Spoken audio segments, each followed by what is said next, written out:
Guys, we need to have a talk about Nintendo.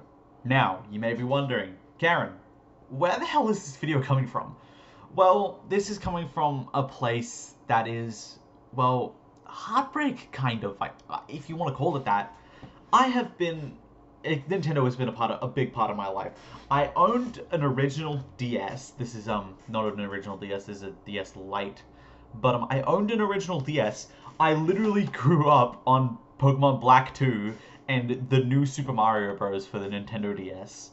And let's see, I had a Wii, and I've been playing on my Switch here, as you can see, for about 3 years now.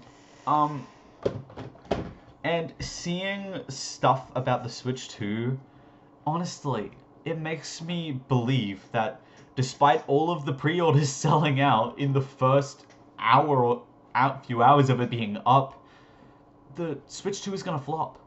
Because, you see, not only are the games more expensive, but you own nothing about the Nintendo Switch 2. Like, you own literally nothing. You don't own the console, you don't own the games, nothing. And Nintendo are just acting like this is a normal thing.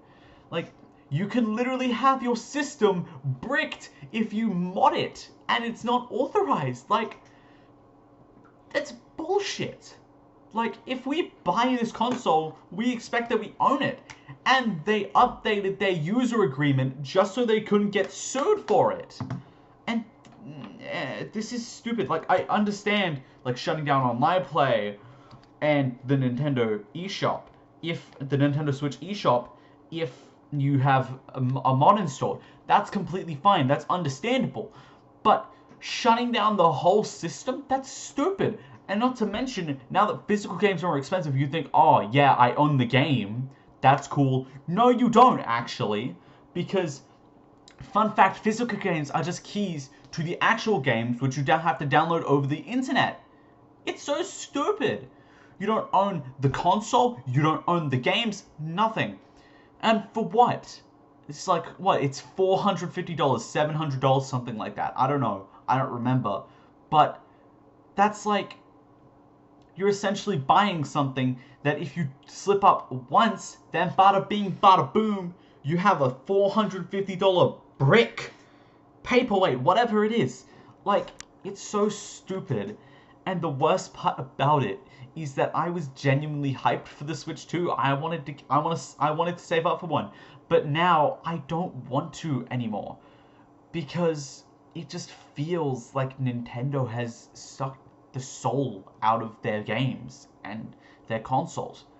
And the reason I think the I've listed my reasons for that the Nintendo Switch 2 is going to flop, because you don't own the Nintendo Switch 2. You are borrowing it. You are having the license to play it and play its games. You don't own the games.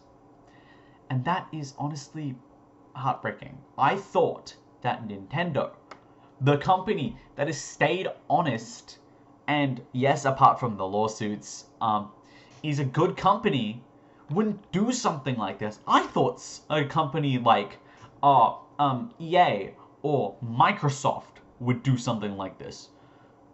But Nintendo, the family-friendly gaming company, like, honestly, this is just such a big letdown. And the community outcry is true. You should be able to own the console and own the games you play. You should be able to mod it to your heart's content. It's yours. You bought it with your money. It's not like you bought it with a friend's money, and now that friend owns that Nintendo Switch 2, you bought it with your own money. But Nintendo is acting like they're the big brother of gaming, and they're just gonna go, yep, you can't use your Nintendo Switch 2 anymore. And it's just honestly so stupid. And quite frankly, I don't think I'll ever buy a Switch 2. I think I'll be sticking to my trusty Nintendo Switch until the end of freaking its lifetime. And even then, I'll still continue to play it. Like, as long as I have physical games, I'll be fine. and as long as none of the games I have require internet connection, I'll be okay. But honestly, it's so stupid. I'm gonna buy Pokemon Legends EA for the Switch. I don't care for the better graphics, honestly. I just want to be able to play games freely, and if I want to mod, if I ever did want to mod my Switch, I can mod my Switch, and I'm allowed to do that. Let's just hope Generation 10 of Pokemon releases on the Nintendo Switch 1 as well. Because, quite frankly, if it releases on the Switch 2, then I don't think I'll ever get to play it unless I get a really good PC and emulate it. And even that's sketchy, to say the least. But, yeah, that's all I really had to say. A new video coming out probably after this one at some point, I don't know. But ciao for now.